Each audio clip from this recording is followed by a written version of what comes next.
찬양 성부 성자 성령 성삼위일체께 영원 무궁하기까지 영광을 돌리세 영광을 돌리세.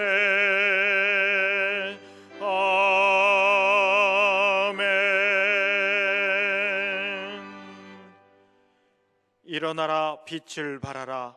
이는 내 빛이 이르렀고 여호와의 영광이 내 위에 임하였음이니라. 보라, 어두움이 땅을 덮을 것이며 캄캄함이 만민을 가리려니와 오직 여호와께서 내 위에 임하실 것이며 그의 영광이 내 위에 나타나리니 나라들은 내 빛으로 왕들은 비치는 내 광명으로 나오리라.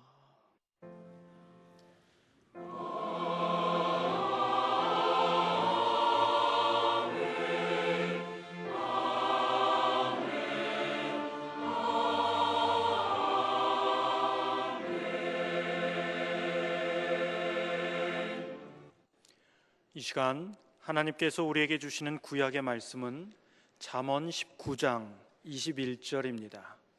제가 가진 성경으로는 932쪽입니다. 잠언 19장 21절 말씀입니다. 사람의 마음에는 많은 계획이 있어도 오직 여호와의 뜻만이 완전히 서리라. 아멘.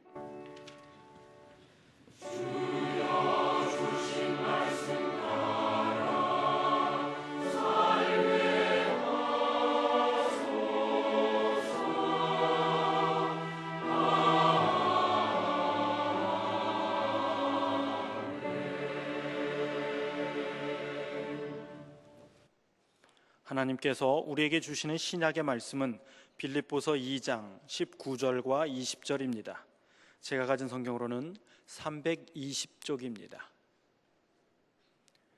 빌립보서 2장 19절과 20절 말씀입니다. 내가 디모데를 속히 너희에게 보내기를 주 안에서 바람은 너희의 사정을 알므로 안위를 받으려 함이니 이는 뜻을 같이하여 너희 사정을 진실히 생각할 자가 이밖에 내게 없음이라. 아멘. 오늘의 구약 본문 말씀을 다시 보시면 사람의 마음에는 많은 계획이 있어도 오직 여호와의 뜻만이 완전히 서리라. 또 잠언 16장 1절을 보면 마음의 경영은 사람에게 있어도 말의 응답은 여호와께로부터 나느니라 했습니다. 그러니까 사람들이 무슨 계획을 많이 세우는데 아예 그러지 말라는 말씀입니까? 아닙니다. 하나님께서는 전지전능하심으로 모든 열쇠는 그분이 가지고 계실 수밖에 없는데 그분께 여쭈어보고 경과보고도 하면서 일을 추진해야 하는데 사람들이 제 끼만 믿고 제 경험만 의지하면서 계획을 세웁니다. 혼자서는 그러니까 다른 사람의 머리도 다른 사람의 경험도 다른 사람의 학식도 빌려서 여러 사람이 모여서 짜내고 하는데 그것이 아니라는 것을 일깨워 주시는 말씀 아니겠습니까? 자기는 하느라고 했는데 하나님께서 이렇게 보니까 모든 열쇠는 내가 쥐고 있는데 그래서 그래 해봐라 그러시지 않겠어요? 새해를 맞으면서 금년만큼은 계획성 있게 살도록 하십시다. 우리는 지금까지 워낙 내일을 예측하기 어려운 현실을 살아온 것도 사실이지만 아무런 계획 없이 아무렇게나 주먹구구식으로 그때 적당히 판단하며 살아왔습니다. 그러나 그것은 하나님의 뜻이 아닙니다.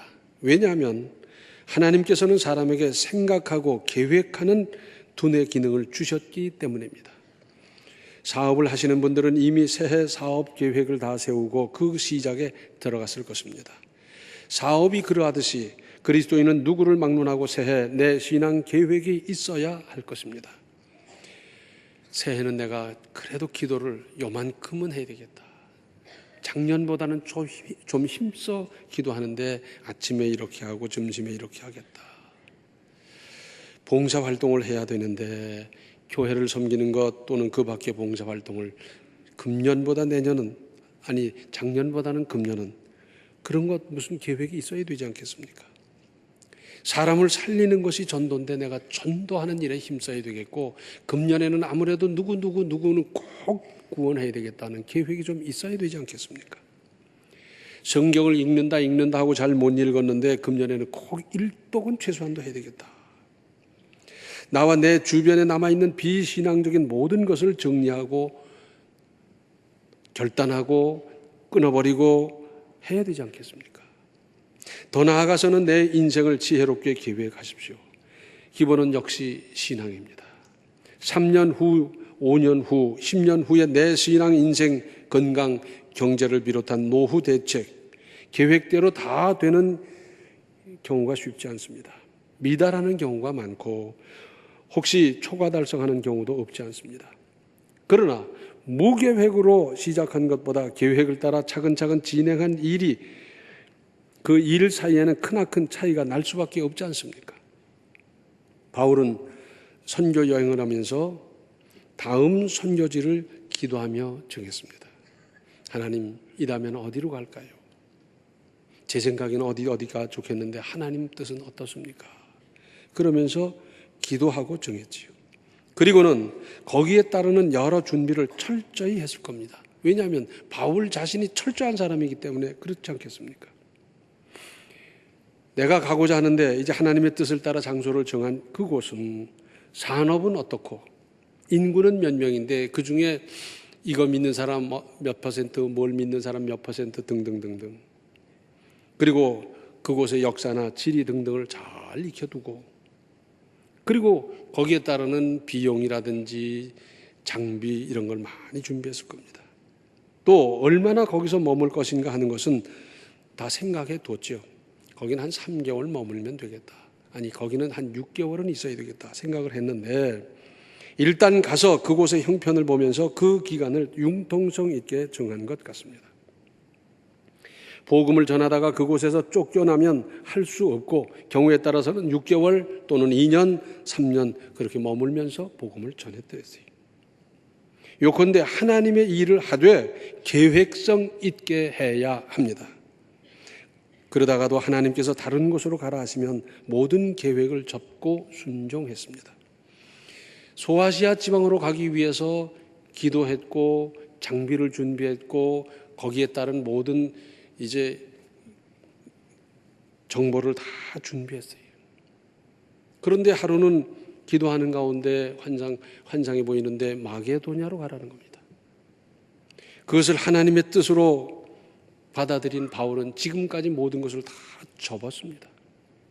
우리는 내가 계획하고 준비하고 투자하고 막 열심히 했는데 이게 하나님의 뜻이 아니구나 하고 했을 때 포기해본 일이 있습니까?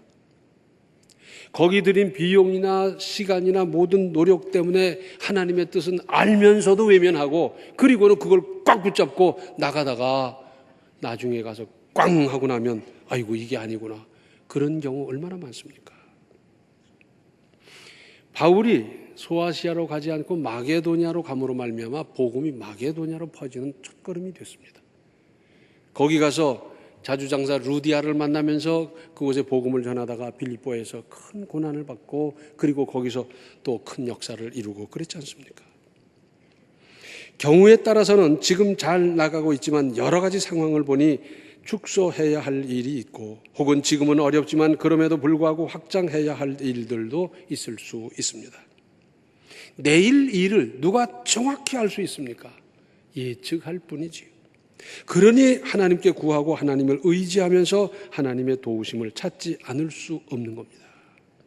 또한 하나님께서는 어떤 사람을 쓰시겠습니까? 무계획적으로 시류 따라 아무렇게나 사는 사람을 쓰겠습니까? 아니면 계획성 있는 사람을 쓰시겠습니까? 또 하나의 문제는 계획이 아예 없는 것은 이건 말할 것도 없고 계획이 있어도 안 지키거나 지키더라도 정확하고도 철저하지 못한 경우가 많습니다. 그래서 적당히 지키고 대충 하고 넘어가고 어떤 일도 계획성 있게 해야 능률적이라는 것을 모르는 사람이 어디 있습니까? 그 기초가 가계부를 쓰는 데부터 시작하는 것 아니겠어요? 3개년 계획, 5개년 계획 그러는 거죠. 그런데 그렇게 하려니까 준비하되 미리미리 할 일입니다. 미리 준비하면 쉽고 여유 있게 차분하게 하나씩 점검해가며 할 수 있고 철저할 수도 있는데, 우리는 갑자기 하느라고 밤을 꼬박꼬박 세우면서 일을 하고, 거기다가 뭐라 그럽니까? 이유 없이 며칠까지 하라 그러잖아요. 그런 경우가 얼마나 많습니까? 그러니 빨리빨리 하는 것이고, 그러니 늘 졸속이고, 그러다 보니 실수가 많고 낭비도 손실도 따르고, 이 즉흥적인 일. 그러면서도 여전히 안이하게 생각하고 안이하게 대처하고 있지 않습니까? 설마가 사람 잡는다는 말도 있지 않습니까? 조금만 신경 써서 교과서대로 대비했더라면 아무 일도 없을 것을 한눈 팔다가 큰 일을 만나고요. 우리는 언제까지 이런 일을 반복해야 합니까? 우리나라에서 발생하는 큰 사고를 분석해 보면 전부 바로 이런 케이스 아닙니까? 적당히 하고 대충 하다가. 우리가 먹고 있는 김치는 참 좋은 식품입니다. 발효식품으로서 얼마나 좋아요. 김치를 먹다 보니까 사스가 우리나라에 덜 퍼졌다나 뭐 그러면서요. 제가 터키를 갔더니 식당에 갔는데 어디서 왔냐고 그래서 한국에서 왔더니 그 사스, 김치 그러는 거예요. 그만큼 알려졌어요. 그런데 외국인들도 이제 김치 맛을 보고 김치 맛을 알고 보면 얼마나 좋아하는지 몰라요. 그 사람들이 하는 말이 김치에는 중독성이 있대요. 그래서 먹으면 자꾸 먹고 싶어지고 그런다는 겁니다. 그런데 자꾸 김치 달라고 그러고 김치 주다 보니까 이쪽은 어떡합니까? 그래서 아니 내가 이제 김치 담그는 걸 가르쳐 줄 테니까 같이 김치를 담고 이제부터는 당신이 담으라고. 그런데 외국인이 김치 담그는 것을 배울 수가 없습니다. 못 배우는 거예요. 왜 그런지 아세요? 김치를 담기 위해서 배추를 사고 잘라서 이제 씻습니다. 어떻게 얼마나 씻으면 좋으냐? 적당히 씻으면 되는 거예요. 그 다음에 소금에 절이는데 어떻게 절이면 되느냐? 적당히 절이면 돼요. 소금의 양이라든지 뭐 문제도 아니에요. 그 다음에 이제 그 김치가 절여지는데 그 절이는 시간은 얼마냐? 적당히 하면 되는 거예요. 또 다시 헹구지 않습니까? 그 헹구는데 그런 2번 씻느냐, 3번 씻느냐, 뭐 어떻게 씻느냐, 뭐 흐르는 물에 씻느냐, 뭐 여러 가지 있을 텐데 어떻게 씻느냐? 적당히 씻으면 돼요. 그 다음에 속 넣는 것을 버무리는데 거기다 고춧가루를 얼마나 넣느냐? 적당히 넣으면 되는 거예요. 또 굴 넣지 않습니까? 굴은 얼마나 넣으면 되냐? 그것도 적당히. 거기에 마늘을 넣는다든지 무슨 다른 건 다 적당히. 그래서 다 김치를 만든 다음에 저장을 하는데 어디에 저장하면 좋으냐? 단지 독에 해가지고선 땅에 묻는데 그러면 땅에 깊이 묻느냐 살짝 묻느냐 등등 여러 가지 있어요. 그래서 땅에 얼마나 묻으면 좋으냐? 그것도 적당히. 이것은 예를 들어 햇빛 뜨는 데가 좋으냐, 응달이 좋으냐, 반쯤 그런 데가 좋으냐, 뭐 여러 가지 있을 텐데 그것도 적당히 하는 거예요. 언제 꺼내 먹느냐? 그것도 알아서 적당히 꺼내 먹는 거예요. 외국 사람이 도저히 담글 수가 없는 거예요. 그 사람들 생각대로 하면 이런 겁니다. 배추의 크기가 몇 그램, 몇 킬로냐? 그러면 거기에 따르는 소금의 양은 몇 그램이냐? 그리고 절인 다음에 몇 시간 동안 둘 것이냐? 이게 전부 다 시간과 그램으로 뭐 표시가 되고 해야 그것 따라서 그대로 할 텐데 전부가 처음부터 끝까지 적당이니까 이걸 무슨 수로 배울 수가 있어요. 그래서 우리는 김치 수출을 하지 자기들이 담가서 먹지는 못할 겁니다. 앞으로 두고두고 그럴 거예요. 오늘날은 데이터 시대 아닙니까? 그래서 전부 데이터에 의해서 움직이는데 우리는 언제까지 적당히 하고 말겠습니까? 이제는 적당히는 좀 적당한 때 그만두고 계획을 따라 미리미리 준비하고 대비하며 살아가도록 하십시다. 과거에는 그렇게 살았고 지금까지도 대체로 그렇게 살아왔지만 현재와 미래는 이런 안일한 자세로는 살아남을 수가 없습니다. 특별히 신앙생활도 적당히 안일하게 하다 보니까 오래 믿기는 믿어도 확신이 부족하고 뜨거운 신앙 체험이 별로 없고 무능한 그리스도인으로 남아있지 않습니까? 새해는 좀 뜨겁게 믿는 그리스도인이 되시기를 바랍니다. 우리나라에서 일본에 나가 있는 주재원이 이제 일을 하다 보니까 도장을 봐야 돼서 도장 가게에 갔습니다. 재질은 뭘로 할 거냐? 이걸로 하겠다. 글씨체는 어떻게 할 거냐? 이걸로 하겠다. 봐달라 하면서 2시간 후면 되겠느냐? 안 된다는 거예요. 자기는 급해서 빨리 하고 그냥 일 보고 딴 일 보고 막 그랬으면 좋겠는데 2시간 후에 안 된다는 거예요. 왜 안 되냐? 내 지금 일이 밀려서 다 약속을 해서 이 도장은 봐서 누구에게 메시해주고 다 이게 돼 있는데 어떻게 갑자기 해가지고 하란 말이냐? 못한다. 그러면 내가 갑절을 줄게. 안 된다는 거예요. 세급 주겠다. 그것도 안 된다는 거예요. 어떤 의미에서 이게 정상 아닙니까? 우리나라에서 큰 행사를 하면서 세계 석학을 모셔오는 경우가 있습니다. 그럴 때 꼭 일껏 하는 게 2달, 3달 전에 얘기를 하는 겁니다. 이게 되겠습니까? 그런 분들 한번 모시려면 3년 전, 2년 전에 해야 되고요. 아무리 늦어도 1년 전에 이야기를 하면서 스케줄을 조절하고 다 그래도 빡빡한데 2달 전, 3달 전에 얘기를 하니까 이게 어떻게 되는 겁니까? 할 수가 없어요. 그런데 꼭 그때 하는 말은 강사료를 3배로 주겠다, 4배로 주겠다. 4배 아니라 10배를 줘도 그분들은 못 오는 겁니다. 왜? 약속을 해놨기 때문에 그 약속을 지켜야 하지 않습니까? 이것이 범사에 다 그렇지 않습니까? 우리 이제 교단 총회가 있습니다.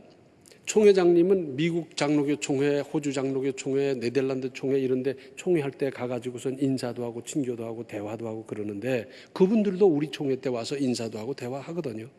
근데 이분들이 아주 죽겠다는 거예요. 어떻게 3달 전에 총회 날짜를 정하냐는 겁니다. 여러 번 그런 얘기를 듣다 보니까 우리 총회에서도 아예 10년을 정해놨어요. 그래서 2010년 총회는 9월 며칠부터 며칠까지, 2011년, 12년, 13년, 14년, 15년 다 정해놨어요. 왜? 그들과 이걸 맞춰가려니까, 선진국의 삶과 맞춰가려다 하다 보니까 그렇게 안 할 수가 없어요. 이제는 우리가 하나하나 그렇게 해 가지 않으면 안 되는 시대가 되고 말았습니다. 그리고 오늘의 구약 본문 하반절을 보면 오직 여호와의 뜻만이 완전히 서리라 했습니다. 우리 장로 교회의 5대 교리 중에 첫째는 하나님의 절대 주권을 신봉하는 겁니다. 따라서 하나님의 주권을, 전능하심을 먼저 생각하고 확실히 인정하고 거기서부터 사업도 신앙도 가정도 인생도 출발하는 겁니다. 하나님이 다 쥐고 계시다니까요. 그분 장중에 모든 것이 있다니까요. 그분의 허락을 받아야 된다니까요. 이 생각을 안 하고 제 혼자 아무리 해도 될 일이 아니라는 걸 아셔야 합니다. 잠언 16장 3절을 보면 너의 행사를 여호와께 맡기라. 그리하면 네가 경영하는 것이 이루어지리라. 이것은 하나님께 다 떠넘기고 너는 구경만 해라, 그런 뜻이 아닙니다. 하나님께 지혜를 구하고 방법을 부탁드리고 주도권을 넘겨드리면서 사업도 신앙도 진행하는 겁니다. 내가 꼭 들어주고 하나님은 나를 도와만 달라고 한다면 하나님께서 은혜로 개입하실 여지가 없지 않습니까? 1000만 사람이 막아서도 하나님께서 허락하시면 되고 1000만 사람이 나를 도와주고 함께 해도 하나님이 허락하지 않으시면 안 되는 겁니다. 왜? 전능하신 하나님이 모든 것을 쥐고 계시기 때문에. 마태복음 10장 29절을 보면 참새 2마리가 한 아사레온에 팔리지 않느냐. 그러나 너희 아버지께서 허락하지 아니하시면 그 하나도 땅에 떨어지지 아니하리라. 참새가 떨어지는데 하나님 거기까지 관심이 있는 겁니다. 천지 만물을 창조하시고 그냥 내버려 두시는 것이 아니라 방치하고 방임하는 것이 아니라 그 하나하나에 하나님의 뜻이 깊이 들어있어요. 깊숙이 작용하고 있습니다. 그러므로 결국은 하나님이십니다. 그래서 하나님의 뜻을 따라 무슨 일이든지 하십시오. 그래야 일이 되지 않겠습니까? 하나님의 뜻과 반대되는 일을 하고 추진하고 방법을 찾고 머리를 싸매고 투자를 한다고 되겠습니까? 하나님께서 원하시는 하나님의 뜻을 따라 하시면 하나님께서 가까이 와서 도와주시고 되게 하시고 은혜를 주십니다. 그래서 처음부터 하나님과 의논하고 하나님께 말씀드리고 하나님의 뜻을 따라 중간중간 보고도 하면서 주님의 지혜를 구하고 그렇게 하면 사업도 신앙도 승리하는 한 해가 될 것입니다. 이런 새해를 만들어 가시기를 바랍니다. 기도하시겠습니다. 은혜로우신 아버지 하나님, 사람의 머리가, 사람의 생각이, 사람의 지혜가 있으면 얼마나 있겠습니까? 그러면서도 여전히 하나님께 여쭙고 하나님과 먼저 말씀드리고 하나님 뜻에 따라 하는 것이 아니라 제 뜻대로 하다가 안 되면 주님 앞에 내어놓고 울고불고 하는 저희 인생들을 불쌍히 여겨 주시옵소서. 먼저 하나님을 찾고 하나님과 이제 더불어 의논하면서 하나님께 여쭈어가면서 하나님 주시는 지혜와 하나님 주시는 명철을 따라 계획하고 생각하고 추진하고 나아가는 우리 인생을 건전해 가게 하여 주시옵소서. 그래서 하나님의 뜻을 따라 무슨 일을 하든지 형통하고 승리하고 성공하는 인생을 금년은 반드시 이루어가게 하여 주시옵소서. 예수님의 이름 받들어 간절히 기도하옵나이다. 아멘. 믿음으로 올바른 계획과 생각으로 새해를 잘 설계하십시오. 지금은 생명의 주 예수 그리스도의 은혜와 하나님 우리 아버지의 극진하신 사랑과 성령의 감화, 감동, 충만, 교통하심이 새해를 주님의 뜻에 따라 아름답게 계획하며 이루기로 작정하는 모든 성도들 머리 위에 이제로부터 영원토록 함께 계시기를 간절히 축원하옵나이다. 아멘.